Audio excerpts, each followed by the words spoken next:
एजेंसियों को मुसीबत पड़ी हुई है, मौलवियों को रोके कैसे। लेकिन हैरत अंगेज तौर पे ताहिर अशरफी के लिए लड़कियों के कुछ अकाउंट्स एक्टिव हो गए। ये अकाउंट्स आप देखें लड़कियों के, ये अकाउंट्स जो है ना, ये वैसे नॉर्मली पाकिस्तान की एस्टेब्लिशमेंट के लिए एक्टिव होते थे, लेकिन अब ये लड़कियों के अकाउंट्स ताहिर अशरफी के लिए एक्टिव हो गए। मैं हैरान हो रहा हूं कि ताहिर अशरफी साहब का इतना फैन फॉलोइंग ख़वातीन में भी है। एक सुमेरा खान है, इन्होंने ट्वीट किया उनके हक में। एक अरूज खान है, इन्होंने ट्वीट किया। एक कशमाला मुराद हैं, फिर एक और डॉक्टर इरम खान हैं, और बहुत सारी हैं। मतलब किस किस का मैं आपको नाम बताऊं, बहुत सारे फेक भी हैं बीच में ना। उम्मे हरीम भी आपको याद है, एक हुआ करती थी, एक अमार सुलंगी भी हुआ करता था। तो बस ये सारे आते हैं और जाते हैं, एजेंसियां इस किस्म की कार्रवाइयां डालती रहती हैं। बहरहाल ताहिर अशरफी साहब की हक के अंदर लोग आने की कोशिश कर रहे हैं, लेकिन आ नहीं पा रहे ना। अब ताहिर अशरफी बेचारा कैसे जस्टिफाई करेगा पाकिस्तानी फौज को गाजा में भेजने को, कैसे जस्टिफाई करेगा? सवाल पैदा होता है ना, कैसे जस्टिफाई करेगा? दूसरा, ताहिर अशरफी ताहयात इस्तिस्ना को कैसे जस्टिफाई करेगा? कैसे, हाउ इज इट पॉसिबल कि वो इसको जस्टिफाई कर दे? वो इन चीजों को जस्टिफाई कर ही नहीं सकता, बेचारा फंस गया मौलवी। और अब वो यानी इसलिए कहते हैं ना कि एक लिमिट के अंदर आदमी को रहना चाहिए, ज्यादा जूते पॉलिश नहीं करने चाहिए। अब Nadreen, army chief field marshal ने इनकी एक और वीडियो जारी करवाई गई लिबिया से। उसमें उन्होंने कहा कि 7 से 8 शानदार मुस्लिम ममालिक को गुज़िश्ता 20 सालों में एक के बाद एक तबाह बर्बाद किया गया। आज कोई कानून की हुक्मरानी नहीं है, जंगल का कानून है, जिसकी लाठी उसकी भैंस है और जालिम कोई और है। फिर उन्होंने नाम नहीं लिया कि ये सब किया किसने। देखिए ये ममालिक कौन से हैं? अफगानिस्तान तबाह हुआ, इराक के साथ क्या किया गया, लिबिया उन ममालिक में एक है, शाम है, फ़लस्तीन है, यमन है, मिस्र है, लबनान है। यही मुल्क है जहाँ पे ज़्यादातर हालात ख़राब किए गए हैं। हाँ, बांग्लादेश है, लेकिन वहाँ पे तो उन्होंने अपना खुद अंदर से एक इनकलाब है और उन्होंने मामला सीधा किया है। बहरहाल ये ममालिक हैं, इनके बारे में उनका ये कहना है। अब नाम उन्होंने मुल्कों के भी नहीं लिए, जिन्होंने खराबा किया उनके भी नहीं लिए।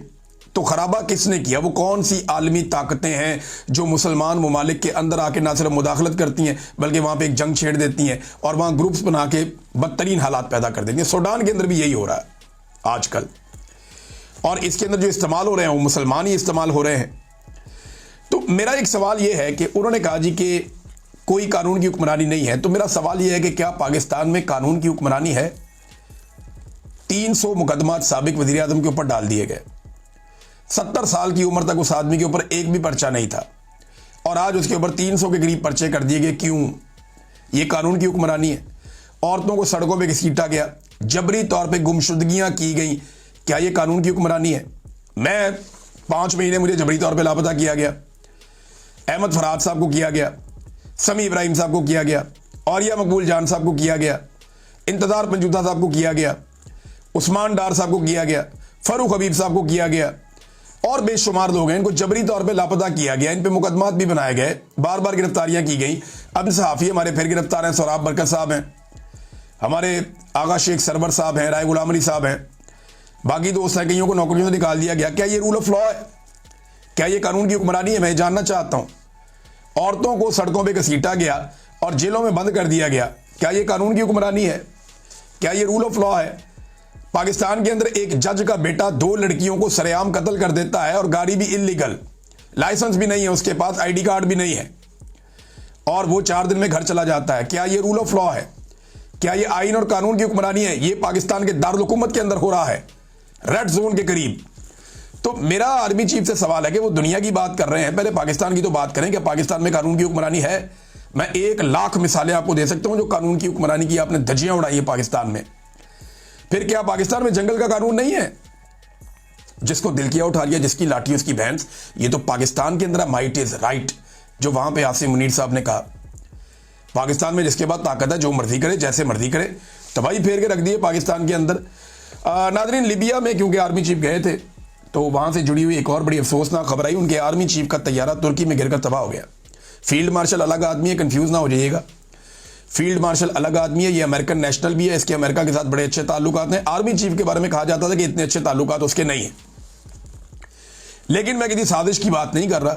लेकिन जो लीबिया का आर्मी चीफ है, तुर्की में उसका तैयारा गिरकर तबाह हो गया अंकारा से वापसी पर, और उसके साथ उसके कुछ और दोस्त थे, कुछ और उसके रुफका थे। वो वहां पे चांभाक हो गए। अब बाद लोग ये शुबा कर रहे हैं कि क्योंकि ये बैनुल-अक़वामी गेम चल रही है तो इसके अंदर एक बंदा शायद पर्दे से हटाया गया, रास्ते से उसको हटा दिया गया। कुछ लोग ये भी कह रहे हैं, लेकिन कुछ कंफर्म नहीं है। ये जब इंटरनेशनली इसके ऊपर स्टोरीज आएंगी, जो सहाफ़ी इसको करीब से देख रहे हैं, जब वो इस पे बात करेंगे तो मैं चीज़ें आपके सामने रखूंगा। पीआईए बेच दिया नाज़रीन इन्होंने, ऊंची उड़ान कह के बेचा कितने में? 10 अरब रुपए में। पीआईए की वर्थ क्या है जरा मैं आपको बताता हूं, ये देखें जरा आप। ये पीआईए की अपनी वेबसाइट के ऊपर पीआईए के पास तैयारे कौन कौन से हैं। बोइंग 777 300ER, ये 4 तैयारे हैं। फिर बोइंग 777 200ER, ये जनाब तैयारे हैं इनके पास 1 2 3 4 5 6 तैयारे हैं। फिर बोइंग 777 240LR, 2 तैयारे ये भी हैं। फिर एयरबस, ये बहुत बड़ी कंपनी है, बोइंग के बाद दुनिया की बहुत बड़ी कंपनी है ये भी, इसके लगभग 15 तैयारे पाकिस्तान के पास हैं। फिर ATR तैयारे पाकिस्तान के पास 5 है। अब पाकिस्तान एयरलाइन के पास लगभग 38 तैयारे हैं, और ये 38 तैयारे पूरी एयरलाइन, उसकी गुडविल जो है 135 अरब लगा, लेकिन 10 अरब में बेच दी। यानी गवर्नमेंट को जो पैसा मिलेगा वो 10 अरब मिलेगा। बाकी जो 125 अरब है, जो 92.75% बनता है, 92.5% जो बाकी की अमाउंट है, वो अमाउंट उन्हीं के पास रहेगी जिन्होंने खरीदा है, और वो उस पैसे को अपनी नई कंपनी यानी पीआईए के ऊपर खर्च करेंगे और उसको बेहतर बनाएंगे। कभी सोचा आपने दुनिया में ऐसे होगा? यानी एक इतनी बड़ी एयरलाइन बेच दी जिसकी गुडविल ही खरबों में होनी चाहिए, उसको 135 अरब में बेच दिया, और हुकूमत को क्या मिला? सिर्फ 7.5%, 10 अरब। बाकी सारा पैसा जो खरीदार है उनके पास ही रहेगा, वो जितना चाहेंगे जब चाहेंगे इसी एयरलाइन के ऊपर लगाएंगे, एंजॉय करेंगे। और ये पूरा एक कंसोर्शियम है जिसमें वो कहते हैं जी हम वेलकम करते हैं फौजी फर्टिलाइजर को भी।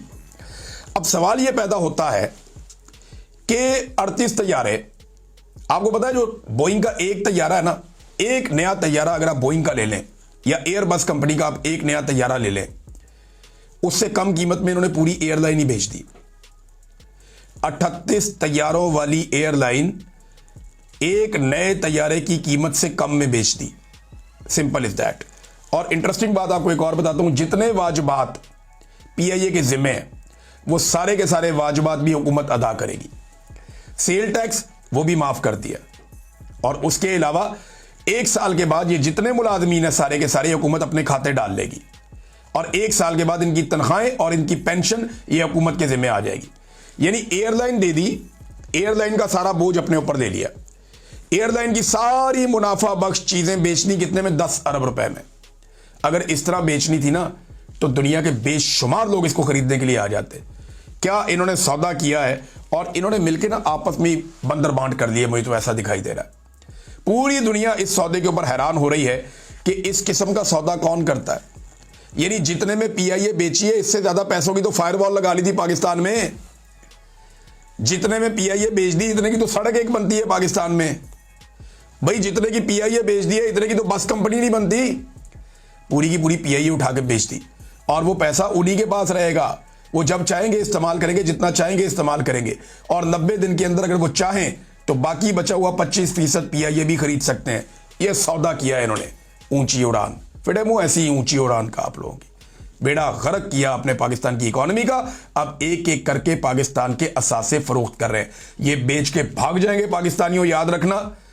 इनको पकड़ो, इनसे पूछो, इनसे हिसाब लो, वरना ये पाकिस्तान बेच के भाग जाएंगे। अब तक के लिए इतना ही। अपना ख्याल रखिएगा, अपने इस चैनल का भी। अल्लाह हाफ़िज़।